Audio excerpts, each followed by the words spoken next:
ദൈവത്തിൻ്റെ പർവ്വതമായ ഹോരേബോളം മോശ ചെന്നു. മോശ അറിയുന്നില്ല ഇത് ദൈവത്തിൻ്റെ പർവ്വതമാണെന്ന്. എത്രയോ പ്രാവശ്യം മോശ അതിൽ നടന്നു പോയിട്ടുണ്ട്. എത്ര ഇടിയന്മാർ ഇതിനു മുമ്പ് നടന്നു പോയിട്ടുണ്ട്. എല്ലാവർക്കും ഇതൊരു സാധാരണ മലയാണ്. പക്ഷെ നിങ്ങൾ ചെല്ലുമ്പോൾ ആ സ്ഥലം ദൈവത്തിൻ്റെ പർവ്വതമായിട്ട് മാറും. വിളിയുള്ളവൻ കടന്നു ചെല്ലുന്നതാണ് ദൈവത്തിൻ്റെ ഇരിക്കാൻ പറ്റിയ സ്ഥലം. അല്ല, ഇസ്രയേലിൻ്റെ സ്തുതികളിൽമേ വസിക്കുന്നവനേ നീ പരിശുദ്ധനാകുന്നു. ആലോചിച്ചിട്ടുണ്ടോ? നമ്മൾ ഓർക്കും നമ്മൾ ഈ വർഷിപ്പൊക്കെ തന്നെ ചെയ്യുക, പാട്ടുകാരൊക്കെ ഒന്ന് പാടും, നമ്മൾ ആരാധിച്ചില്ലെങ്കിൽ ദൈവത്തിന് എന്തോ കണക്കോ ദൈവത്തിൻ്റെ മഹത്വം കുറഞ്ഞു പോകും. നിങ്ങൾ ദൈവത്തിന് മഹത്വം കൊടുക്കുക എന്ന് പറഞ്ഞാൽ തെറ്റിദ്ധരിക്കരുത്. എൻ്റെ കൂടെ ഉണ്ട്. ഇനി പറയുന്ന പദങ്ങൾ വളരെ ശ്രദ്ധയോടെ കേൾക്കണം, അല്ലെങ്കിൽ നിങ്ങൾക്ക് തെറ്റിദ്ധാരണ ഉണ്ടാകും. ഈ പുള്ളി കൊടുത്ത് പോവുകയും ചെയ്യും, അടുത്ത വർഷം അന്നെങ്കിലായി കിട്ടിയെങ്കിൽ. അതുകൊണ്ട് അന്നേരം ചോദിക്കാമെന്നിരിക്കല്ലേ.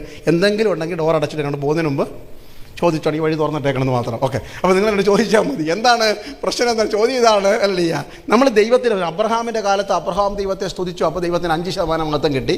യാക്കോബിൻ്റെ കാലത്തിൽ 5 കൂടെ കൊടുത്തു, അപ്പോൾ 15 അങ്ങനെ ഇങ്ങനെ മലാക്കി വരെ ഇങ്ങനെ ദൈവത്തിന് മഹത്വം കൊടുത്ത് ഒരു 75. പിന്നെ യോഹന്നാൻ്റെ പ്രസംഗത്തിൻ്റെ സമയത്ത് കർത്താവിനൊരു അല്പം കൂടെ മഹത്വം കിട്ടി. അങ്ങനെ വെളിപ്പാട് പുസ്തകം വരെ എത്തിയപ്പോൾ ഏകദേശം 98% മഹത്വമായി. ഞാൻ അതിൻ്റെ ബാക്കി 2 കൂടെ ഞങ്ങൾ കൊടുത്ത് പൂരിപ്പിച്ച് 100 തികയ്ക്കാൻ വേണ്ടി ദൈവത്തിന് മഹത്വം കൊടുക്കുന്നു. അല്ല ദൈവമക്കളെ, ദൈവത്തിന് മഹത്വം കൊടുത്തിട്ട് ദൈവത്തിന് മഹത്വം കൂട്ടുകയല്ല, ദൈവത്തിൻ്റെ മഹത്വം നമ്മിലേക്ക് ഇറങ്ങി വരിക. നിങ്ങൾ ആരാധിക്കുക, സ്തുതിക്കുക എന്ന് പറഞ്ഞു കഴിഞ്ഞാൽ ദൈവം തൻ്റെ സിംഹാസനം നമ്മുടെ മേൽ കൊണ്ടുവെക്കുന്നു. അല്ലാതെ ദൈവത്തിന് മഹത്വം കൂട്ടുകയല്ല. ദൈവത്തിനെക്കുറിച്ച് പരിശുദ്ധം 100 പ്രാവശ്യം പറഞ്ഞാലും ദൈവത്തിൻ്റെ വിശുദ്ധി കുറഞ്ഞിട്ട് ദൈവത്തിൻ്റെ വിശുദ്ധി കൂട്ടുകയല്ല. ഒരു പകർച്ചവ്യാധി പോലെ ദൈവത്തിൻ്റെ വിശുദ്ധി നമ്മിലേക്ക് പടരുകയാണ്. ഹല്ലേലൂയ. ദൈവം കരുണാവാനാണെന്ന് പറഞ്ഞ് ആരാധിക്കുമ്പോൾ ദൈവത്തിൻ്റെ കരുണയുടെ ഡിഗ്രി കൂടുകയല്ല. The mercy of the Lord descend from heaven, it's going to dwell with us. Hallelujah. ദൈവത്തിൻ്റെ കരുണ സ്വർഗ്ഗത്തിൽ നിന്ന് ഇറങ്ങി വന്നിട്ട് നമ്മളെ കരുണയുള്ളവരാക്കി മാറ്റുകയാണ്. അതുകൊണ്ട് ഈ ആരാധിക്കുക എന്ന് പറഞ്ഞു കഴിഞ്ഞാൽ ദൈവത്തിന് എന്തോ പ്രത്യേകത ഉണ്ടാകുകയല്ല, ദൈവത്തിൻ്റെ പ്രത്യേകത നമ്മിലേക്ക് കൊണ്ടുവരുന്ന എന്ന് പറഞ്ഞാൽ ഇസ്രയേലിൻ്റെ സ്തുതികളിൽ വസിക്കുന്നവനേ നീ പരിശുദ്ധനാകുന്നു. ഒരു ദൈവ പൈതൽ ഹൃദയം കൊണ്ട് ദൈവത്തിന് നന്ദി പറയുമ്പോൾ സ്വർഗസിംഹാസനം വിട്ട് ദൈവം അവിടെ വന്ന് വാസം ചെയ്യുന്നു. അതുകൊണ്ടാണ് we need to create an atmosphere. നമ്മൾ അങ്ങനെ ഒരു അന്തരീക്ഷം, ഇത് ആർട്ടിഫിഷ്യൽ ഉണ്ടാക്കുന്നതല്ല. ജോബിൻ പാട്ട് പാടിയതുകൊണ്ട്, കീബോർഡ് നന്നായുണ്ടോ, പാസ്റ്റർ ഷിബു തോമസ് പ്രസംഗിക്കുന്നുണ്ടോ, പാസ്റ്റർ ഗോഡ്സൺ ശുശ്രൂഷിക്കുന്നുണ്ടോ ഉണ്ടാകുന്നതല്ല. ഈ അന്തരീക്ഷം ദൈവമക്കൾ ദൈവത്തിന് മഹത്വം കൊടുക്കുമ്പോൾ ദൈവത്തിന് പ്രസാദമായി. ഇവിടെ പാട്ട് പാടിയപ്പോൾ ദിവാസം ഓർപ്പിച്ചല്ലോ, കായീനിലും അവൻ്റെ വഴിപാടിലും ദൈവം എന്ത് ചെയ്തില്ല, ഹാവേലിലും അവൻ്റെ ഇത് ഈ ആടും പച്ചക്കറിയും തമ്മിലുള്ള വ്യത്യാസമൊന്നുമില്ല. നമ്മൾ വിചാരിക്കും പുള്ളി പച്ചക്കറി കൊണ്ടുണ്ട്, അങ്ങനെ പ്രമാണമില്ലാത്ത കാലഘട്ടത്തിൽ എഴുതി കൊടുത്ത പ്രമാണമൊന്നുമില്ല. അപ്പനും അമ്മയും ആകെ ചെയ്ത കണ്ടോ പഠിച്ചതായിരിക്കാം. പക്ഷേ അതിനകത്ത് കാച്ചിലും ചേനയും കൊടുത്തത് കൊണ്ടോ ആടിനെ അറുത്തത് കൊണ്ടോ അല്ല, ഹാബേലിലും വഴിപാടിലും ദൈവം പ്രസാദിച്ചത് ഹൃദയത്തിൻ്റെ ആറ്റിറ്റ്യൂഡിലായിരുന്നു. Price hallelujah. കായീൻ്റെ വഴിപാട് ദൈവം പ്രസാദിക്കാത്തതിൻ്റെ കാരണം ദൈവം പറഞ്ഞു, പാപം നിൻ്റെ വാതിൽക്കൽ കിടപ്പുണ്ട്, നീ അതിനെ എന്ത് ചെയ്യണം, കീഴ്പ്പെടുത്തണം. ആ വാതിലിൽ പാപം വാതിൽക്കൽ വളർന്ന് കിടക്കുമ്പോൾ അതിനെ കീഴ്പ്പെടുത്താതെ പാപവും വെച്ചുകൊണ്ട് കൊട്ടയിൽ നീ എന്ത് ചുമന്നാലും ഞാൻ അതിനകത്ത് പ്രസാദിക്കത്തില്ല. ഹല്ലേലൂയ. അതാണ് നിഷ്കളങ്ക ഹൃദയത്തോടെ വേണം ദൈവത്തെ ആരാധിക്കുവാൻ. പരമാർത്ഥ ഹൃദയത്തോടെ വേണം ദൈവത്തെ ആരാധിക്കുവാൻ. ഹല്ലേലൂയ. പിന്നെ ശുദ്ധ മനസാക്ഷിയോടെ വേണം ദൈവത്തെ ആരാധിക്കുവാൻ. ചതിവും വക്രതയും വഞ്ചനയും അല്ലെങ്കിൽ അസൂയയും പകയും പിണക്കവും ജാരശങ്കവും കോപവും ഒക്കെ വെച്ചുകൊണ്ട് കൊടുക്കുന്ന സ്തോത്രവും വഴിപാടും സ്തുതിയും ഒന്നും അങ്ങോട്ട് പോകത്തില്ല, മേളോട്ട് പോകത്തില്ല. ഇത് ഇവിടെയൊക്കെ തന്നെ കറങ്ങി കാണും. അല്ല, വീട്ടിൽ പോകുമ്പോൾ നമ്മുടെ കൂടെ വരും. അതുകൊണ്ട് ഇന്ന് രാവിലെ നമ്മൾ പറഞ്ഞു വരുന്നത്, ഞാൻ കാട് കയറി പോവുകയല്ല, വിഷയത്തിൽ കൊണ്ടുവരിക, ദൈവത്തിൻ്റെ പർവ്വതമായ ഹോരേബ്. ഹല്ലേലൂയ. ഞാൻ നടന്നു പോകുന്ന വഴിയിൽ എന്നെക്കുറിച്ച് ദൈവത്തിന് ഉദ്ദേശമുണ്ടെങ്കിൽ ദൈവത്തിൻ്റെ സാന്നിധ്യം സഞ്ചരിക്കുന്ന സാന്നിധ്യമാണ് ഈ പറഞ്ഞു വന്നത്. Price hallelujah. കർത്താവ് നാളെ രാവിലെ എഴുന്നേറ്റ് ജോലിക്ക് പോകണമല്ലോ, അതെ പൊക്കോ, ദൈവസാന്നിധ്യം കൂടെ ഉണ്ട്. ഹല്ലേലൂയ. ഞങ്ങൾക്ക് സ്കൂളിൽ കോളേജിൽ പോകണമല്ലോ, ദൈവസാന്നിധ്യം കൂടെ ഉണ്ട്. അല്ല, എവിടെ നിങ്ങൾ പോകുന്നോ ദൈവ സാന്നിധ്യം നിങ്ങൾക്ക് വേണ്ടി സഞ്ചരിക്കുന്ന സാന്നിധ്യം. അതുപോലെ തന്നെയാണ് ദൈവസഭയും സഞ്ചരിക്കുന്നതായിരിക്കണം. Praise God. Church is a moving organism എന്നാണ് പറയുന്നത്. എപ്പോഴും ഞാൻ പറയാറുണ്ട്, സഭയാണ് സഞ്ചരിക്കുന്നത്, പിശാചല്ല. നമ്മുടെ വിചാരം എവിടെ ഞാൻ പോയിരുന്നാൽ ആരും വന്ന് കയറുകയാണ്. പറഞ്ഞാട്ടെ, നിങ്ങളോട് ചേർന്ന് പറഞ്ഞാലേ എനിക്ക് പ്രസംഗിക്കാൻ പറ്റത്തുള്ളൂ. കാരണം എനിക്കില്ലാത്ത പോയിന്റ് നിങ്ങളെന്നാണ് കേൾക്കുന്നത്. അതുകൊണ്ടാണ് ചോദിച്ചു. ഉറങ്ങുവാണോ? നമ്മൾ വിചാരിക്കുന്നത് എവിടെ ചെന്നാലും ഈ വയ്യാവലി എൻ്റെ പുറകെ ഉണ്ടല്ലോ എന്നില്ല. പിശാച് ഒരിടത്തും അടങ്ങിയിരിക്കുകയാണ്. ഞാൻ തെളിയിക്കാം. യേശു പറഞ്ഞു, അല്ല ഫിലിപ്പിൻ്റെ കൈസരി എന്നുകൊണ്ട് യേശു എന്താ പ്രസംഗിച്ചത്? ഞാനെൻ്റെ ഉറക്കെ പറഞ്ഞാട്ടെ, ഞാനെൻ്റെ സഭയെ പണി. ഹല്ലേലൂയ. പാതാള ഗോപുരങ്ങൾ അതിനെ ജയിക്കുകയില്ല. അപ്പോൾ നമ്മുടെ വിചാരം ഞാനൊരു സ്ഥലത്തോട്ട് ചെന്നു, അല്ലെങ്കിൽ അവിടെ വന്ന് പിശാച് എല്ലാം കൂടെ വന്ന് ഞങ്ങളുടെ ഒരു ഇല്ലല്ല. ദൈവസഭയാണ്. കാരണം ഈ ഗോപുരം ചലിക്കുന്ന സാധനമല്ല. അങ്ങനെ ചലിക്കുകയാണെങ്കിൽ പിന്നെ എന്തുവാ? ഗോപുരം ടവർ എന്നൊക്കെ പറഞ്ഞ ഒരു സ്ഥലത്തെ ഡൊമിനേറ്റിംഗ് ടെറിട്ടോറിയൽ പവറാണ്. റോക്ക്ലാൻഡിന് വേണ്ടി, ന്യൂയോർക്കിന് വേണ്ടി, ഈ കൗണ്ടിക്ക് വേണ്ടിയൊക്കെ ഒരു ഡൊമിനേറ്റിംഗ് ടെറിട്ടോറിയൽ പാതാളത്തിൻ്റെ gates of the Hades, tower of the Hades സ്ഥാപിച്ചിട്ടുണ്ട്. ദൈവസഭ അടങ്ങിയിരിക്കുന്നതല്ല, മൂവിങ് ഓർഗാനിസമാണ്. ഈ സഭയുടെ ജോലിയാണ് ഓരോ സ്ഥലത്തെയും പാതാള ഗോപുരങ്ങളെ ജയിച്ചു പോകേണ്ടത്. അപ്പോൾ ഇങ്ങോട്ട് വന്ന് തോൽപ്പിക്കുകയല്ല, അങ്ങോട്ട് എന്ന് കീഴ്പ്പെടുത്തുന്നതാ ദൈവസഭയുടെ ദൗത്യം. സഞ്ചരിക്കുന്ന ദൈവസഭയാണ്, മൂവിങ് ഓർഗാനിസമാണ്. ഞാൻ പറയുന്നത് ഇരിക്കുന്ന കെട്ടിടവും ആരാധിക്കുന്ന സ്ഥലത്തിൻ്റെ കാര്യമല്ല പറയുന്നത്. ചർച്ച് എന്ന കോൺസെപ്റ്റ് ഒരു വ്യക്തിയാണെങ്കിലും ഒരു സമൂഹമാണെങ്കിലും വിളിച്ചു വേർതിരിക്കപ്പെട്ട വിശുദ്ധന്മാരുടെ കൂട്ടം അവർ കാൽ ചവിട്ടുന്ന ദേശം അവകാശമാക്കിയാണ്. ആര് പണിത കെട്ടിടമോ, ആര് പണിത സ്കൂളോ, ആര് പണിത ജോലിയോ, ആര് പണിത ഇടങ്ങളോ, ആര് പണിത വാഹനമായിരിക്കാം, ഒരു വിശുദ്ധനകത്ത് കയറുമ്പോൾ, ഒരു വ്യക്തി അവിടെ കാല് കുത്തുമ്പോൾ അവിടെ വ്യാപരിക്കുന്ന ദുരാത്മാക്കൾ പകച്ചു പോകണം. അവിടെ വ്യാപരിക്കുന്ന അന്ധകാരങ്ങൾ ആത്മാവിൽ ശാസിക്കപ്പെടണം. നിങ്ങളൊരു മൂളിപ്പാട്ട് പാടിയാൽ മതി, ഒരു സ്തോത്രം പറഞ്ഞാൽ മതി, പട്ടണ ഭൂതങ്ങൾ വിറയ്ക്കുന്നതിൻ്റെ കാരണം വൈഷമനാഥകന. അഭിഷിക്തന്മാർ കടന്നു ചെല്ലുന്നിടത്ത് ദൈവ സാന്നിധ്യമുണ്ട്. അഭിഷിക്തന്മാർ കടന്നു ചെല്ലുന്നിടം, അല്ല, വിളിയുള്ളവൻ കടന്നു ചെല്ലുന്നിടം ദൈവത്തിൻ്റെ പർവ്വതമായ ഹോരേബായി മാറട്ടെ. ഇത് ദൈവത്തിൻ്റെ ആകർഷണമാണ്. നിങ്ങളെ ഒരു സ്ഥലത്ത് ദൈവം കൊണ്ടെത്തിക്കുന്നത് ഗോഡ് ഈസ് അട്രാക്റ്റിംഗ്. മോശയ്ക്ക് അന്ന് രാവിലെ വേറെ ഡിസിഷൻ എടുക്കാമായിരുന്നു അങ്ങോട്ട് പോകുവാൻ. ഇന്ന് രാവിലെ you chose to be in this sanctuary to be with fasting and prayer. അല്ലെങ്കിൽ ഇന്ന് രാവിലെ ഇവിടെ വരുവാൻ നിങ്ങളെടുത്ത തീരുമാനം ദൈവത്തിൻ്റെ ഉൾപ്രേരണയാലാണ്. ദൈവത്തിൻ്റെ നിയോഗങ്ങൾ തിരിച്ചറിയണം കേട്ടോ. ഇന്ന് രാവിലെ സ്തോത്രമല്ലിയെ വെറുതെ ഒന്നുമില്ല. ആക്സിഡൻ്റിൽ നിങ്ങളിനി രാവിലെ 8 മണിക്ക് പോകണമെന്ന് പറഞ്ഞാൽ ഒരുങ്ങിയാൽ പോലും ചിലപ്പോൾ വരാൻ പറ്റിയെന്ന് വരത്തില്ല. 8:30 ഒരു ഫോൺ കോൾ വരും, എങ്ങോട്ടെങ്കിലും നിങ്ങളെ കറക്കിക്കൊണ്ട് പോയിരിക്കും.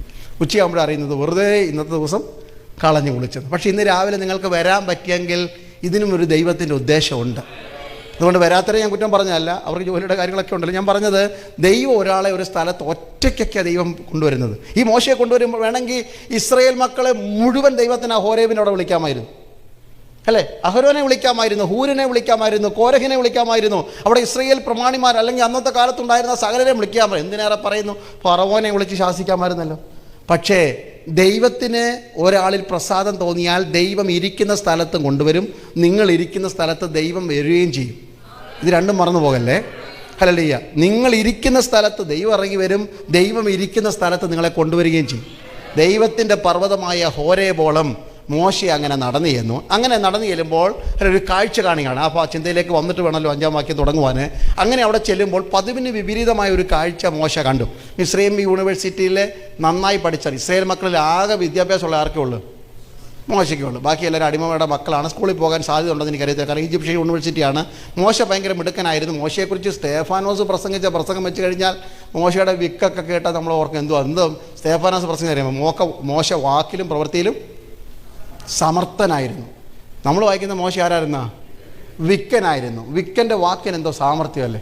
എന്തിനാ ദൈവമക്കളെ കൂടുതൽ പറയുന്നത്? ഒറ്റ വാക്ക് മതി, നല്ലതാണ്, ഓർമ്മ മതിയല്ലോ.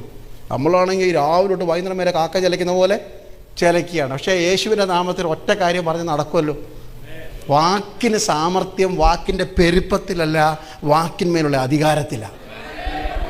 ഹല്ലേലൂയ. ഈ കൊച്ചി ഇറങ്ങുന്നുണ്ട് രാവിലെ തൊട്ട് വൈകുന്നേരം വരെ പറഞ്ഞിട്ടും ഇവൻ്റെ തലയിലോട്ടൊന്നും കയറുന്നില്ലല്ലോ. ഒറ്റ വാക്ക് ആത്മാവിൽ പറഞ്ഞാട്ടെ, യേശുവിൻ്റെ നാമത്തിൽ പോ പിശാച് എന്ന് പറഞ്ഞു. അവനോട് കേൾക്കുകയല്ല കേട്ടോ. പിന്നെ ചെറുക്കൻ പിന്നെ നേരെ വീട്ടിൽ കയറത്തില്ല. അതുകൊണ്ട് അതല്ല പറഞ്ഞു വരുന്നത്. കാരണം അവൻ്റെ മേൽ വ്യാപരിക്കുന്ന ദുരാത്മാവിനെ ശാസിക്കണം.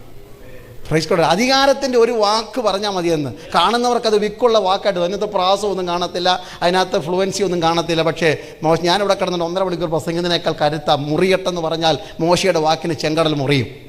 ഹല്ലേലൂയ. കാരണം വിക്കൻ്റെ നാക്ക്, അത് പിന്നീട് നമുക്ക് വിശദീകരിക്കാം. ആ നാക്കിനകത്തുള്ള അധികാരം. മോശ വാക്കിലും പ്രവൃത്തിയിലും സമർത്ഥനായിരുന്നു. Praise God. ഇസ്രായേലിലെ സകല വിദ്യയും സകലം എന്നുള്ള വാക്കിനകത്ത് അല്ലെങ്കിൽ ഇനിയും യൂണിവേഴ്സിറ്റിയിലെ മോശയ്ക്ക് നേടിയെടുക്കാൻ ഒരു ഡിഗ്രി 40 വയസ്സിനുള്ളിൽ എന്തെല്ലാം അടുത്ത രാജകുമാരനായി വാഴേണ്ടതിന് എന്തെല്ലാം ട്രെയിനിങ്. ഞാനിവിടെ ഇടയ്ക്ക് കണ്ടായിരുന്നു. നമ്മളൊക്കെ ഒരു പഴം എങ്ങനെ കഴിക്കുന്നത്? How you eat A banana? നിങ്ങളെങ്ങനെ ഒരു പഴം കഴിക്കുന്നത്?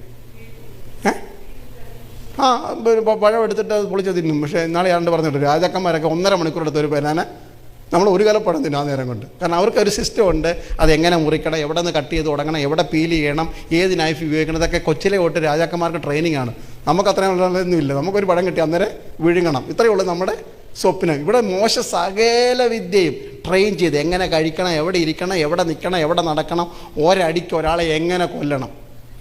ക്രൈസ്റ്റ് കൊടലി ഒരടിക്ക് ഒരാളെ പാമ്പിനെ തല്ലിച്ചതയ്ക്കുന്നുള്ളത് അടിക്കാനൊന്നും നേരമില്ല ആർക്കാ. അതുകൊണ്ടാണ് ഒറ്റയടിക്ക് ഒരു മിസ്രൈമിനെ കൊന്നത്. ഒരടിക്ക് ഒരാളെ കൊല്ലാനൊക്കെ മോശയ്ക്ക് അറിയാൻ പറ്റും. നിങ്ങൾക്കറിയാം, കാരണം അന്നത്തെ കാലം കൺഷോട്ടൊന്നും അല്ലല്ലോ. ഇതൊക്കെ അറിയാവുന്ന സകല വിദ്യയും പഠിച്ച മോശയാണ് ഇപ്പോൾ തൻ്റെ യൂണിവേഴ്സിറ്റികളും ഡിഗ്രിയും തരാത്തൊരു കാഴ്ച കണ്ടപ്പോൾ അതിശയിച്ചു പോയി.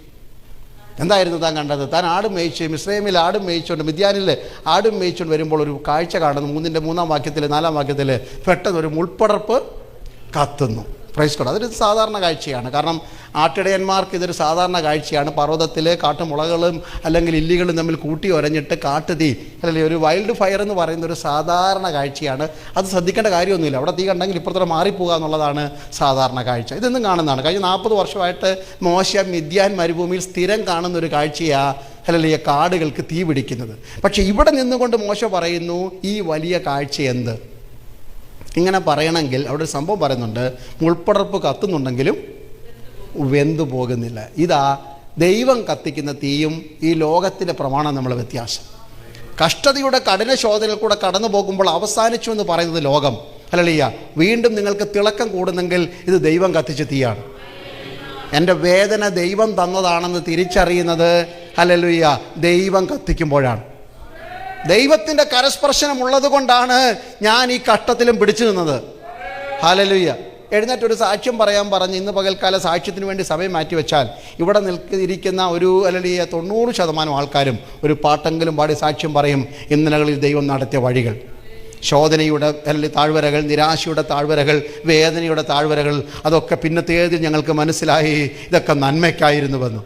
അന്ന് ഞങ്ങൾ ഭയപ്പെട്ടു പോയി, അന്ന് ഞാൻ പേടിച്ചു പോയി, നാളെ നേരം വെളുപ്പിക്കുമെന്ന് ഓർത്ത ദിവസങ്ങളുണ്ടായിരുന്നു, കടുത്ത ഭാരങ്ങളുണ്ടായിരുന്നു. പക്ഷേ ഇതൊക്കെ പിന്നത്തേതിൽ ദൈവത്തിൻ്റെ വഴികളായിരുന്നു എന്ന് തിരിച്ചറിയുവാൻ, കാരണം ഇത് ദൈവം കത്തിച്ച തീ ആയതുകൊണ്ടാണ് നിങ്ങൾ വെന്തു പോകാത്തത്. ഇന്നുള്ള ശോധനയെക്കുറിച്ചും അങ്ങനെ ഒരു കാഴ്ചപ്പാട് വന്നാൽ എത്ര പേർക്ക് ആത്മസന്തോഷം ഉണ്ടാകും? ഇന്നത്തെ എൻ്റെ വേദന ദൈവത്തിൻ്റെ കരസ്പർശനമുള്ളതാണ്. ദൈവം കത്തിച്ച തീയാണിത്. ഈ രോഗത്തിൻ്റെ പിന്നിൽ ദൈവത്തിൻ്റെ കരം ചലിക്കുന്നുണ്ട്. ഈ കണ്ണുനീരിൻ്റെ പിന്നിൽ ദൈവത്തിൻ്റെ കയ്യൊപ്പുണ്ട്. ഈ പ്രതിസന്ധിയുടെ നടുവിൽ ദൈവത്തിൻ്റെ ഇടപെടലുകളുണ്ട് എന്ന് തിരിച്ചറിഞ്ഞാൽ ഹല്ലേലൂയ എൻ്റെ മുള്ളും ഒരു ദിവസം ശോഭയുള്ളതായി മാറും. ഇന്നത്തെ മുൾപ്പടർപ്പിനെ കത്തിച്ച് ശോഭയുള്ളതാക്കി മാറ്റുവാൻ കഴിവുള്ള ദൈവത്തിൻ്റെ ഇടപെടലുകൾക്കായി ഞങ്ങൾ നന്ദിയോടെ കർത്താവിന് സ്തോത്രം ചെയ്യുന്നു. നന്ദിയോടെ എത്ര പേർ കർത്താവിന് സ്തോത്രം ചെയ്യും? ഹല്ലേലൂയ. എൻ്റെ ഇന്നത്തെ വേദന, എൻ്റെ ഇന്നത്തെ ഭാരങ്ങളൊക്കെ ദൈവത്തിൻ്റെ ഇടപെടലുകളാണ്. Praise God. മോശയ്ക്ക് ഒരു കാര്യം മനസ്സിലായി, കർത്താവ് കൊള്ളാലോ ഈ സാധനം, മുള്ളിന് ഇത്രയും ശോഭയും, ഇത് കത്തി. സാധാരണ ഞാൻ പഠിച്ച യൂണിവേഴ്സിറ്റിയിൽ everything fall into the fire will turn into ashes. തീക്കകത്ത് എന്തോ വീണാലും അത് ചാരമാകുമെന്നാണ് ഞാൻ പഠിച്ചു വെച്ചിരിക്കുന്ന കെമിസ്ട്രി. പക്ഷേ ഇവിടെ കാണുന്നൊരു ഡിഫറെൻറ്റ് കെമിസ്ട്രി. ഹല്ലേലൂയ. തീ വീഴും, അതിൻ്റെ നിറം കൂടും. ഹല്ലേലൂയ. അതുകൊണ്ടല്ലേ യോബൊക്കെ പറഞ്ഞത്, അവരെന്നെ ശോധന ചെയ്താൽ ഞാൻ എങ്ങനെ പുറത്ത് വരും? പൊന്നുപോലെ പുറത്തു വരും. ഹല്ലേലൂയ. ഈ ശോധനകൾ കൊണ്ട് ആകെ ഉണ്ടാകുന്ന ഗുണം എൻ്റെ മേലുള്ള കീടങ്ങൾ മാറിപ്പോകും, എൻ്റെ മേലുള്ള ഹല്ലേലൂയ അഴുക്ക് മാറിപ്പോകും. ഈ ശുദ്ധീകരണം എന്നൊക്കെ പറയുന്നത് വളരെയാണ്. ദൈവമക്കൾ, തീക്കകത്തല്ലാതെ ഒരു ശുദ്ധീകരണം നടക്കത്തില്ല. അതിനാണ് അഗ്നിശോധന എന്ന് പറയുന്നത്. നമുക്ക് ഇഷ്ടമൊന്നുമല്ല. ഇന്നും രാവിലെ എന്നിട്ട് പ്രാർത്ഥന, കർത്താവ് ഇന്ന് പകൽക്കാലം ഞങ്ങളെ എങ്ങനെ നടത്തണം? എനിക്ക് കേട്ടോ, നിങ്ങളുടെ ആ പ്രാർത്ഥനയ്ക്കകത്ത് ഈ വാക്കുണ്ടോ എന്നറിയാൻ വേണ്ടി ഞാൻ ചോദിച്ചത്. ഇന്ന് രാവിലെ ഞങ്ങളെ ആരോ അത് പറഞ്ഞില്ല, എങ്ങനെ നടത്തണം? ജയത്തോടെ. പരീക്ഷയ്ക്ക് പോകാത്തവരെന്തിനാണ് ജയത്തിന് വേണ്ടി പ്രാർത്ഥിക്കുന്നത്? അപ്പം ഒരാൾ ജയത്തിന് വേണ്ടി പ്രാർത്ഥിച്ചാൽ എന്തിൽ ജയമാണെന്നാണ് പറഞ്ഞത്? യുദ്ധത്തിൽ. അപ്പം നമുക്ക് യുദ്ധം വേണ്ട, പക്ഷെ എന്താ വേണം എന്ന് പറഞ്ഞാൽ തട്ടിപ്പും വെട്ടിപ്പും നടത്തണമെന്നാണ് പറഞ്ഞതിൻ്റെ അർത്ഥം. ഒരു പരീക്ഷ എഴുതാതെ എനിക്ക് മാർക്ക് കിട്ടണമെന്ന്. അതാണോ നിങ്ങൾക്ക് വേണ്ടത്? കർത്താവേ, ഇന്ന് പകൽക്കാലം ഞങ്ങളെ ജയത്തോടെ നടത്തണം എന്ന് പറഞ്ഞാൽ we go through all the conflicts but you will lead us into triumph. നീ ഞങ്ങളെ എല്ലാ പ്രതിസന്ധിയിലും കടത്തിവിടും, അവിടെ ജയോത്സവമായി നടത്തും. ഇന്ന് പകൽക്കാലം ഹല്ലേലൂയ. എവിടെങ്കിലും നിങ്ങൾക്ക് ജയം വേണോ? പ്രതിസന്ധി കൂടെ ജയമുള്ളെന്ന്. ജയത്തോടെ നടത്തണമെന്ന് പറഞ്ഞാൽ പ്രതിസന്ധിയിൽ കൂടെ. നീ എന്നെ ശോധന ചെയ്താൽ ഞാൻ എങ്ങനെ പുറത്തു വരും? പൊന്നുപോലെ പുറത്തു വരും. അപ്പം നമ്മളിലുള്ള കീടങ്ങൾ, കാരണം ശുദ്ധീകരണം. കരിക്കട്ട കോള് കണ്ടിട്ടുള്ള കരിക്കട്ട കണ്ടിട്ടുള്ള കാണാത്ത ആരുമില്ല. നിങ്ങൾ ഏത് സോപ്പിട്ട് കഴിയുക കരിക്കട്ട വെളുക്കും. ആ സോപ്പെന്ന് പറഞ്ഞാൽ എനിക്കൊന്ന് വാങ്ങിക്കാനായിരുന്നു. ഒരു കരിക്കട്ട എടുത്തിട്ട് രാവിലെ തൊട്ട് വൈകുന്നേരം വരെ എല്ലാം സോപ്പിട്ട് എന്തൊക്കെയല്ല, ഡിഷ് വാഷർ ഇടണോ അതോ ഡിറ്റർജൻറ്റ് മാറി ഇടണോ, ഡ്രൈ ക്ലീനിങ് കൊടുത്താലും ഒരു കരിക്കട്ട എന്ത് ചെയ്യത്തില്ല? പറഞ്ഞാട്ടെ, തേച്ച് കൈയുടെ ഇടപെട തീർത്തില്ല. പക്ഷേ ചുമ്മാ അതുകൊണ്ട് തീക്കാത്ത കൊണ്ട് ഇട്ടതിന് നിറം അങ്ങ് മാറും. Exactly what's happening. ഏത് കരിക്കട്ട നിങ്ങൾ എത്ര കഴിയാലും എന്ത് ചെയ്യത്തില്ല, രാവിലെ തൊട്ട് വൈകുന്നേരം വരെ പാസ്റ്റർ പ്രസംഗിച്ച് തലയൊക്കെ വെച്ച് അരി ആട്ടുന്ന പോലെ തലയാട്ടിയാലും ചിലപ്പോൾ ഒന്നും മാറത്തില്ല ദൈവമക്കളെ. അതിനെ ശോധനയ്ക്ക് കരിക്കട്ട തീക്കകത്തിട്ടാൽ സ്വർണ്ണ നിറവായിട്ട് മാറും. നിങ്ങൾക്കത് വിശ്വസിക്കാൻ പറ്റുമോ? ഈ ശോധനകളൊക്കെ നമ്മളെ പൊന്നുപോലെ ആക്കാനാണ്. നമ്മുടെ നിറം മാറ്റുന്ന, ഗുണം മാറ്റുന്ന, മണം മാറ്റുന്ന, രുചി മാറ്റുന്ന, വില മാറ്റുന്ന, നമ്മളെ നമ്മളല്ലാതാക്കി മാറ്റുന്ന, ദൈവത്തിൻ്റെ സ്വപ്നത്തിലെ വ്യക്തികളാക്കി മാറ്റുന്ന ദൈവത്തിൻ്റെ പദ്ധതികളാണ് തിരിച്ചറിയണം. അങ്ങനെ നമ്മുടെ attitude towards the affliction will change the entire concept of our Christianity. നമ്മുടെ ക്രിസ്ത്യ ജീവിതത്തിൻ്റെ ആകെ കാഴ്ചപ്പാട് മാറ്റുന്നത് കഷ്ടതയിൽ കൂടെ ദൈവം എന്നെ പൊന്നുപോലെ പുറത്തെടുക്കുക എന്നുള്ളതാണ്. ആ മനോഭാവത്തിലേക്ക് ഇന്ന് രാവിലെ വന്നോട്ടെ. അപ്പോൾ ആ വേദനയ്ക്കൊക്കെ ഒരു സ്തോത്രം പറയാൻ തുടങ്ങും. ഹല്ലേലൂയ, ഹല്ലേലൂയ, സ്തോത്രം. വേദനയ്ക്കൊക്കെ ഒരു സ്തോത്രം പറയാൻ എന്ത് സന്തോഷം. രാവിലെ എഴുന്നേറ്റിട്ട് കാല് കത്തോവേ തരും. എനിക്ക് ഈ ഇടത്തെ കാലിൽ ആറ്റിക്കുന്ന തലകുത്തി താഴെ വീണിട്ട് എന്തിനാലും പോയെന്ന് വേറെ കാര്യം. അപ്പം അവിടുന്ന് വീണിട്ട് എത്രയോ നാളായിട്ട് ഈ കാലിൻ്റെ ഇവിടെ എല്ലാം ഭയങ്കര വേദനയാണ്. പ്രസംഗിക്കാൻ പറ്റില്ല. ഒരു കോൺഫറൻസിൽ പ്രസംഗിക്കാൻ പോകുമ്പോൾ ഇങ്ങനെ ഇഴഞ്ഞു വലിഞ്ഞൊക്കെയാണ് പോയത്. അപ്പം ഞാൻ ഈ ആൾക്കാർ ചോദിച്ച നാണക്കേടല്ലയോ, അതുകൊണ്ട് എന്ത് ചെയ്യും, 5-6 പേരെ കൂടെ നടന്നു. അപ്പം ഞാൻ പതുക്കെ നടക്കുന്നുണ്ട്, അവരും പതുക്കെ നടന്നു. അപ്പോൾ പറയും ഭാഷ അവിടെ തുടങ്ങാറ് നമുക്ക് എളുപ്പം നടക്കാം. ഇങ്ങനെയൊക്കെ പോകുന്ന വേദനയുടെ കാലമുണ്ട്. ഇപ്പോഴും ഉണ്ട് വല്ലപ്പോഴൊക്കെ ആ വേദന. കാല് ചിലപ്പോൾ മടക്കാൻ പറ്റത്തില്ല, തറയിരിക്കാൻ പറ്റത്തില്ല. പക്ഷേ ഒരു ദിവസം ദൈവരോട് പറഞ്ഞ് ഇന്ന് എത്രയോ പേർക്ക് കാലില്ല, എനിക്ക് ഈ വയ്യാങ്കിലൊരു കാലെങ്കിലും സ്തോത്രം പറഞ്ഞോട്ടെ. സ്തോത്രം. കാലില്ലാത്തവരുടെ സ്ഥാനത്തൊരു കാലെങ്കിലും ഉണ്ടല്ലോ. ഫ്രൈസ്റ്റിലടല്ല. മക്കളെക്കുറിച്ചുള്ള ഭാരമൊക്കെ കളയും. മക്കളില്ലാത്തവരുടെ വേദന കാണുമ്പോൾ അറിയാം. കർത്താവ് വൈകുന്നേരം വീട്ടിൽ വരാത്തതാണെങ്കിൽ ഒരു മോൻ വീട്ടിലുണ്ടല്ലോ. സ്തോത്രം. ഈ മനുഷ്യനെ കല്യാണം കഴിച്ച കാലം തൊട്ട് എനിക്കൊരു സ്വസ്ഥതയില്ല. അങ്ങനെ ആരെങ്കിലും പറഞ്ഞിട്ടുണ്ടെങ്കിൽ ഇതൊരെണ്ണം കിട്ടിയത് കൊണ്ടാണ് നിങ്ങൾ ഇങ്ങനെങ്കിലും അടങ്ങി ഒതുങ്ങി ജീവിക്കുന്നത്. അത് തിരിച്ചു അങ്ങോട്ട് തന്നെ ഫ്രൈസ്റ്റിലല്ല. ഇവള് വന്ന കാലം തൊട്ടാണ്, അല്ലെങ്കിൽ 90-ാമത്തെ വയസ്സിൽ 57-ാമത്തെ അല്ലെങ്കിൽ ഈ വെഡ്ഡിങ് ആനിവേഴ്സറി കഴിഞ്ഞ് അപ്പച്ചനും ഇത് തെറ്റായെന്ന് ചിന്തിക്കുന്നവരുണ്ട്. ഫ്രൈസ്റ്റിലോട് ഫാമിലി സെമിനാർ അല്ലല്ലോ, ഞാൻ മൊത്തത്തിൽ പറഞ്ഞു വരികയാണ്. പക്ഷേ ഇതൊക്കെയാണ് നമ്മുടെ ഒരു അനുഗ്രഹം എന്ന് പറയുന്നത്. നമ്മളെ എങ്ങനെ നന്നാക്കണമെന്ന് ആർക്കറിയാം? കാല് തല്ലി ഒടിച്ചാണെങ്കിൽ, കൈ തല്ലി ഒടിച്ചാണെങ്കിൽ, അല്ലെങ്കിൽ വേർപെടുത്തിയാണെങ്കിൽ, ഇതൊക്കെ എങ്ങനെ ചെയ്യണമെന്ന് ആർക്കറിയാം? കർത്താവ് he will make everything beautiful. അങ്ങനെ വചനം പറയുന്നത്. അവൻ സകലതും തക്ക സമയത്ത് നന്നായി. അപ്പോൾ എല്ലാറ്റിനും അങ്ങോട്ട് സ്തോത്രം ചെയ്യാന്നൊക്കെ പറഞ്ഞാൽ നമ്മൾ അതിന് വേറെയുണ്ട് വ്യാഖ്യാനം. എപ്പോഴും സന്തോഷിപ്പിന്. എന്തോ സന്തോഷം കർത്താവേ, ഇടപെടാതെ പ്രാർത്ഥിപ്പിന്.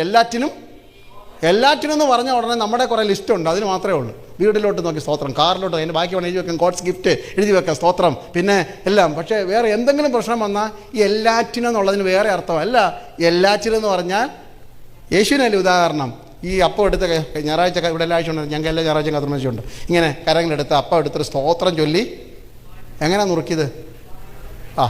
സ്തോത്രം ചൊല്ലി നുറുക്കിയെന്ന്. എന്തിനാണ് നുറുക്കിയത്? നുറുക്കപ്പെടാൻ പോകുന്നതിനാൽ സ്തോത്രം.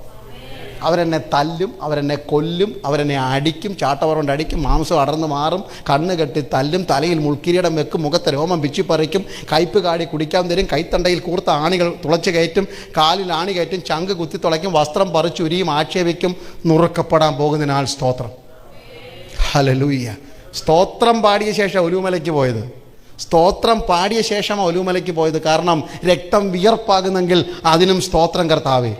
ഹല്ലേലൂയ. ചൊരിയപ്പെടാൻ പോകുന്ന പാനപാത്രം കരങ്ങളെടുത്തു. ഇത് നിങ്ങൾക്ക് വേണ്ടി ചൊരിയപ്പെടുന്ന എൻ്റെ രക്തത്തിൽ ഒരു പുതിയ നിയമം ചൊരിയപ്പെടാൻ പോകുന്നതിൽ സ്തോത്രം. അതുകൊണ്ട് ഇന്ന് രാവിലെ ഇരുന്നു കൊണ്ട് പറഞ്ഞാട്ട്, കർത്താവേ ഈ വേദനയ്ക്കായി സ്തോത്രം, ഈ നിന്നയ്ക്കായി സ്തോത്രം. ദൈവം അറിയാത്തതൊന്നും എൻ്റെ ജീവിതത്തിൽ വന്നിട്ടില്ല. കാരണം ദൈവം ഇരിക്കുന്ന സ്ഥാനത്താണ് ദൈവം കൊണ്ടുവന്നത്. ഈ ഒരു പ്രത്യേക കാഴ്ച ദൈവം ഇന്ന് രാവിലെ മോശയെ കാണിച്ചതുപോലെ ദൈവം കാണിക്കുകയാണ്. നോക്ക്, നിനക്ക് കാണാമോ? ഹല്ലേലൂയ. ഇത് വിശദീകരിക്കാം പിന്നീട് സമയം പോലെ. ഹല്ലേലൂയ. ഈ മുൾപ്പടർപ്പ് ആർക്കും വേണ്ടാത്ത, മറ്റുള്ളവരെ കുത്തിമുറിവേൽപ്പിക്കുന്ന, എല്ലാവർക്കും വിടക്കായ, എല്ലാവരും ഒഴിഞ്ഞു മാറിപ്പോകുന്ന ഈ മുൾപ്പടർപ്പിനെ ഞാൻ തിരഞ്ഞെടുത്ത് എൻ്റെ അഗ്നി അതിൽ കത്തിച്ച് അതിനെ ശോഭയുള്ളതാക്കി മാറ്റിയെങ്കിൽ കഴിഞ്ഞ 40 വർഷത്തെ നിൻ്റെ ചരിത്രത്തെ മറന്നിട്ട് ഇന്ന് നീ മിസ്രയീമിൽ എല്ലാവർക്കും മുള്ളാണ്, ഫറവോൻ്റെ കൊട്ടാരത്തിൽ നിൻ്റെ പേരുണ്ട് കൊലപാതകനെന്ന്, നിൻ്റെ കുടുംബത്തിൽ ആരും നിന്നെ അറിയുന്നില്ല, നിന്നെയും ഇതുപോലെ കത്തിച്ച് ശോഭയുള്ളതാക്കി മാറ്റുവാൻ എനിക്ക് പദ്ധതിയുണ്ട് എന്ന വെളിപ്പാടാണ് മോശയ്ക്ക് കൊടുക്കുന്നത്. റീബല നിൽക്കുവാൻ ഇന്ന് രാവിലെ ദൈവം തടഞ്ഞതൊക്കെ നിങ്ങളുടെ ജീവിതത്തിന്മേൽ ദൈവത്തിൻ്റെ ഒരു തേജസ് ഇന്ന് രാവിലെ പെയ്തിറങ്ങുവാൻ അല്ലെങ്കിൽ സാധ്യതയില്ലാത്ത സാഹചര്യത്തിൽ ആരും അംഗീകരിക്കാത്ത മുൾപ്പടർപ്പിനെ കത്തിച്ച് ശോഭയുള്ളതാക്കി മാറ്റുന്ന ഒരു ദൈവമുണ്ടെങ്കിൽ ഇന്ന് പകൽക്കാലം ചിലരുടെ ജീവിതത്തിലെ മുള്ളുകൾക്ക് ശോഭ തരുവാൻ ദൈവത്തിന് പദ്ധതിയുണ്ടെന്ന് ഞാൻ ആത്മാവിൽ ദൂത് പറഞ്ഞാൽ എത്ര പേരതിന് ആമേൻ പറയും? ദേവദാസി, നിന്റെ മുള്ളുകളെ ഇന്ന് പകൽക്കാലം ദൈവം ശോഭയുള്ളതാക്കി മാറ്റാൻ പോകുക. നിന്റെ വേദനയുടെ നിറം മാറ്റുന്ന ദിവസമാകട്ടെ. നിന്റെ നിന്ദയ്ക്ക് ശോഭ, നിന്നെ കുത്തിയ മുള്ളിന്, നിന്നെ അപമാനിച്ച അപമാനത്തിന്, നിന്റെ നിരാശയുടെ മുള്ളിന്, നിന്റെ താഴ്ചയുടെ മുള്ളിന്, നിന്റെ തടസ്സത്തിന്റെ മുള്ളിന്, നിന്റെ ജഡത്തിനകത്ത് കുത്തുന്ന ശൂലം പോലെ വലലിയ മാറി മാറി അടിച്ചു വരുന്ന സകല മുള്ളുകളെയും ഇന്ന് പകൽക്കാലം ദൈവം തന്റെ തേജസ് കൊണ്ട് പൊതിയുവാൻ ഉടബല രഖനവ ശംബരെ വൈഡ മനഗന ധുരാദിയാരകന അർക്കര വൈഡമനാദര വക്ഷന ദരകന ഹസ്തര. ആത്മാവിൽ കർത്താവിനെ സ്തുതിച്ച് യേശുവിന്റെ നാമത്തിലുള്ള ഒരു തേജസ് ഇന്ന് പകൽക്കാലം വ്യക്തിപരമായി ഉടബല രഖന ബലം ധര വൈഷമന ധര വൈഡല അർക്കര വൈഡവനസ്തര ജാരകനം ധരജാന ഉഡാരബാല ഹത്തര ജാരകന തുരവേദി ഉഡാരമനമ ശമന റഘടനത്യാരകന. ദൈവത്തിൻ്റെ തേജസ് ഇന്ന് പകൽക്കാലം ചില മുള്ളു സമാനമായ വിഷയങ്ങളുടെ മേൽ ദൈവത്തിൻ്റെ തേജസ് ഇറങ്ങുന്നത്. കാരണം ആർക്കും അടുത്ത് വരാൻ കഴിയത്തില്ല. ആ മുള്ളിൻ്റെ അടുക്കൽ വന്നാൽ മുറിവേൽക്കുമെന്ന്. ഇപ്പോഴത്തെ നിൻ്റെ സാഹചര്യത്തിൽ പലരും എഴുതി വെച്ച പ്രമാണമാണ്, I cannot go near to dum.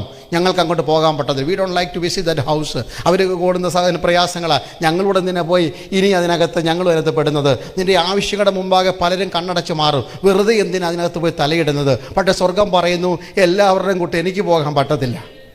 എല്ലാവരും നിന്നെ തഴഞ്ഞെങ്കിൽ ഞാൻ ഇന്ന് പകൽ അവിടെ തേജസ് കൊണ്ട് പൊതിയാൻ പോകുകയാണ്.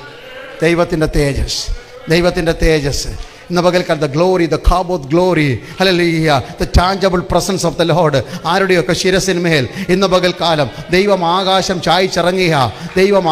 ചായ്ച്ചിറങ്ങിയ ചില മുൾപടർപ്പ് പോലെ നിങ്ങളുടെ ജീവിതങ്ങളിൽ പടർന്നു കയറിയിരിക്കുന്ന പ്രതിസന്ധികളുടെ മേൽ, നിൻ്റെ ആവശ്യങ്ങളുടെ കൂമ്പാരത്തിന് മേൽ, ആർക്കും സഹായിപ്പാൻ കഴിയാതെ എല്ലാവരും മാറി നിൽക്കുന്ന നിൻ്റെ ഈ ഹല്ലേലൂയ വല്ലായ്മയുടെ മേൽ ഇന്ന് പകൽക്കാലം ദൈവത്തിൻ്റെ ഒരു തേജസ് പെയ്തിറങ്ങുന്നത് സ്വപ്നം കണ്ട് എത്ര പേർ ആത്മാവിൽ പ്രാർത്ഥിച്ചു തുടങ്ങും?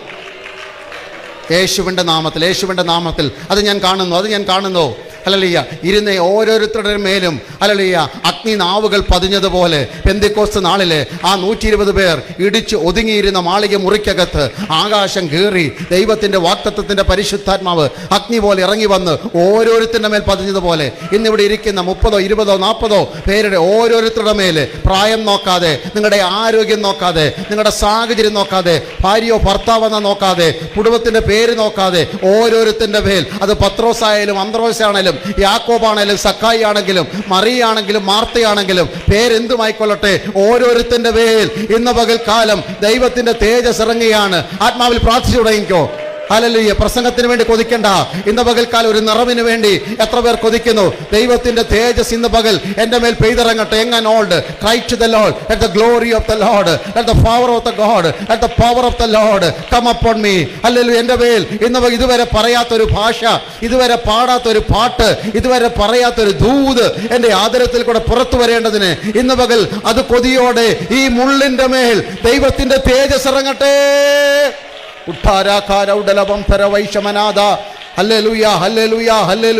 യേശുവിന്റെ നാമത്തെ കൽപ്പിക്കുന്നു, അങ്ങനെ സംഭവിക്കട്ടെ. ജനത്തിന്റെ മേൽ അസാധാരണമായ ഒരു ധൈര്യത്തിന്റെ ആത്മാവ്, ഈ ജനത്തിന്റെ മേൽ അസാധാരണമായ ഒരു വിശ്വാസത്തിന്റെ ഉറപ്പ്, ഈ ജനത്തിന്റെ മേൽ അസാധാരണമായ ഒരു ദൈവപ്രവൃത്തിയുടെ സ്വപ്നം വെളിപ്പെട്ടു വരേണ്ടതിന് ഞങ്ങൾ ഒരുമിച്ച് പ്രാർത്ഥിക്കുകയാണ്.